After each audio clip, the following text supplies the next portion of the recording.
Hollywood es el lugar donde muchos soñaban con alcanzar la fama y convertirse en leyendas de la industria, como Marilyn Monroe, Ingrid Bergman o Elizabeth Taylor. Fue en la década dorada del cine cuando surgió uno de los casos más oscuros y enigmáticos de la historia, el caso de la Dalia Negra. Este crimen no solo convencionó al público en su momento, sino que hasta hoy sigue despertando la curiosidad de investigadores y aficionados al misterio. Acompáñenme mientras exploramos quién era Elizabeth Short, los detalles de su trágica muerte y los principales sospechosos. El macabro descubrimiento. Era el 15 de enero de 1947 en Los Ángeles, una mañana tranquila en el vecindario de Lehman Park. Una madre y su hijo paseaban cuando notaron algo extraño en el suelo. Al acercarse pensaron que era un maniquí, pero la realidad era mucho más perturbadora. Era el cuerpo de una mujer, partido por la mitad, con signo de tortura extrema. Su rostro estaba cortado desde la comisura de los labios hasta las orejas, como una macabra sonrisa. Además, el cuerpo había sido limpiado meticulosamente. Pronto, la policía identificó a la víctima, Elizabeth Short, una joven de 22 años.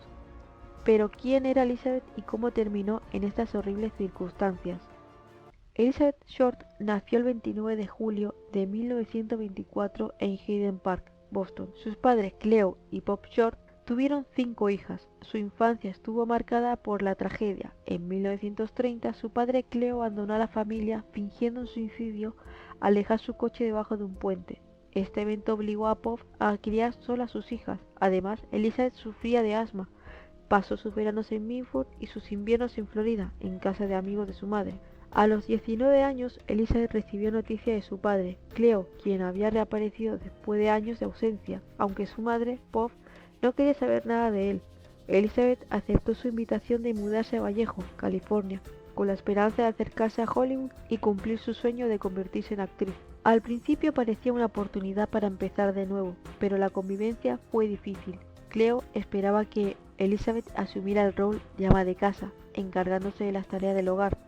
Sin embargo, ella tenía claras sus ambiciones y no estaba dispuesta a llevar una vida convencional. Tras una fuerte discusión, Elizabeth dejó la casa de su padre y encontró un trabajo en Camp Cobb, cerca de Lompoc, Santa Bárbara. Fue durante ese tiempo que el 23 de septiembre de 1943 fue detenida por beber siendo menor de edad. Las autoridades juveniles la enviaron de regreso a Milford con su madre, poniendo fin a su tiempo en California, al menos por un tiempo, realizando ocasionales viajes para visitar a su madre. Para mantenerse, trabajaba principalmente como camarera, aunque siempre soñaba con una oportunidad que le acercaba al mundo del espectáculo. Fue en Florida donde conoció a Matthew M. Gordon Jr., un oficial de la Segunda Comandancia Aérea que estaba en proceso de capacitación para ser desplegado en el frente del FBI. Según Elizabeth, Gordon le escribió una carta desde la India proponiéndole matrimonio mientras se recuperaba de un accidente aéreo ocurrido al intentar rescatar a un piloto derribado. Elizabeth aceptó emocionada su propuesta. Sin embargo, la tragedia golpeó una vez más. Matthew M. Gordon Jr. murió el 10 de agosto de 1945 en un accidente aéreo, antes de regresar a los Estados Unidos para reencontrarse con Elizabeth. Más tarde surgieron rumores de que la pareja ya se había casado y que incluso habían tenido un hijo, quien también habría fallecido. Aunque algunos amigos de Gordon confirmaron la relación entre él y Elizabeth, la familia del oficial negó cualquier vínculo romántico entre ambos. Esta contradicción sembró dudas sobre la veracidad de los detalles de su relación, pero dejó en claro el impacto emocional que su pérdida tuvo en Elizabeth. Tras la muerte de su prometido, Elizabeth regresó al sur de California a principios de 1946. Allí se reunió con un antiguo novio que había conocido durante la guerra en Florida, Gordon Pilkington, quien vivía en London Beach. Sin embargo, su relación no prosperó. Él se trasladó al norte de California poco tiempo después, aunque continuaron comunicándose por cartas.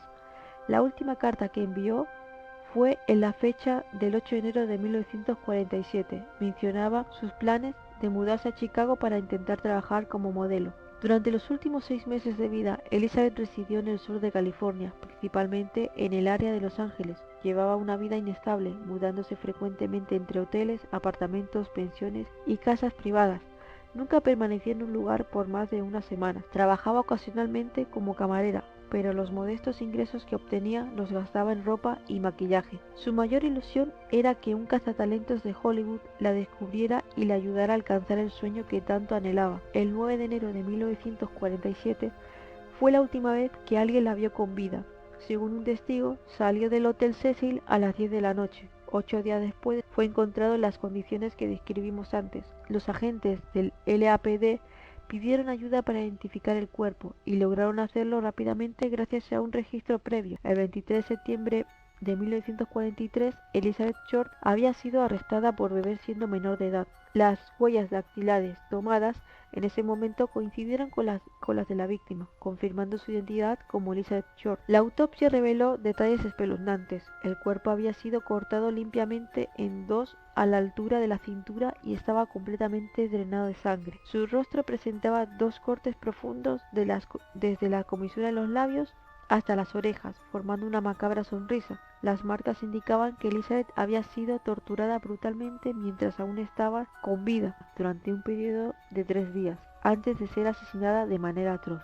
La notoriedad del caso fue tal que más de 50 hombres y mujeres confesaron ser los responsables del asesinato de Elizabeth Short. La policía se vio abrumada por la avalancha de información, especialmente cada vez que un periódico publicaba nuevos detalles del caso o cuando se alzaba un libro o película sobre el crimen.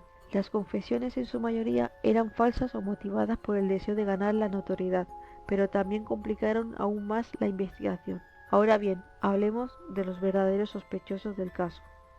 El vengador de la Dalia Negra. El primer sospechoso es una persona misteriosa que surgió en la investigación. Fue el 23 de enero de 1947. El asesino contactó al editor del periódico Los Angeles Examiner para expresar su molestia por la falta de atención mediática que estaba recibiendo el caso. Aparentemente, buscaba llamar la atención sobre el crimen. Además, incluyó varias cartas firmadas por el vengador de la Dalia Negra. Ofreció enviarle al editor varios objetos que pertenecían a la víctima. Efectivamente, al día siguiente llegó un paquete al periódico.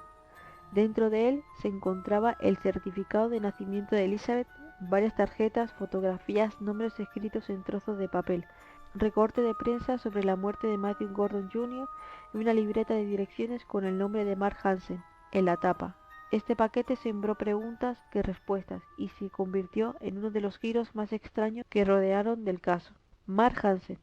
Mark Hansen la vio el 8 de enero y habló con ella por teléfono al día siguiente. Hansen era el propietario de un club nocturno que frecuentaba Elizabeth. El local estaba cerca de su casa y tanto él como su novia habían hospedado a Elizabeth en varias ocasiones. La pareja era muy amiga de Elizabeth y Hansen admitió que intentó tener relaciones, pero nunca lo logró. Además, Elizabeth llevaba una libreta con nombres, direcciones y números de teléfono. Sin embargo, le habían arrancado una hoja de la libreta, lo que generó más sospechas. La policía interrogó a las personas que aparecían en la lista de contactos, pero todos coincidieron en describirla como una persona tranquila que no bebía ni fumaba. Robert Morley, un comerciante casado de 25 años, la noche del 8 de enero de 1947 la encontró caminando sola y tras ella decirle que no tenía dónde quedarse, la llevó a un motel cercano. Morley aseguró que no tuvieron relaciones, ya que ella pasó la noche de pie, indispuesta por un malestar estomacal.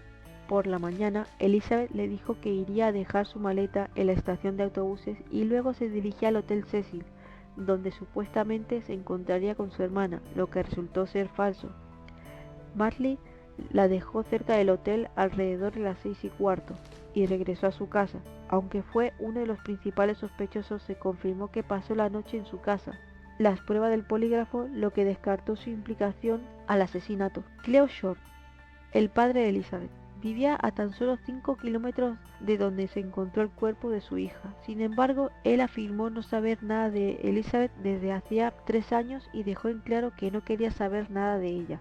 De hecho, se negó a reconocer el cadáver y fue la madre de Elizabeth, Minford, quien tuvo que hacerlo. Lo más doloroso fue que la madre tuvo que viajar desde el otro lado del país engañada por el editor de un periódico, quien lo dijo que su hija había ganado un concurso de belleza. Al llegar, le hablaron sobre su vida y aspiraciones de su hija, pero finalmente le revelaron que su hija había sido víctima de un crimen horrible. George Hodel, Aunque muchos pensaron que el caso de la Dalia Negra estaba cerrado, en 1999 Steve Hodel, un detective de homicidios en Los Ángeles, ordenando las pertenencias de su difunto padre, descubrió una foto en un álbum. La imagen mostraba a una mujer de piel clara y cabello oscuro, que Steve creía que se parecía a Elizabeth Short. Tras investigar, descubrió que su padre había vivido cerca del lugar donde se halló el cuerpo de Elizabeth.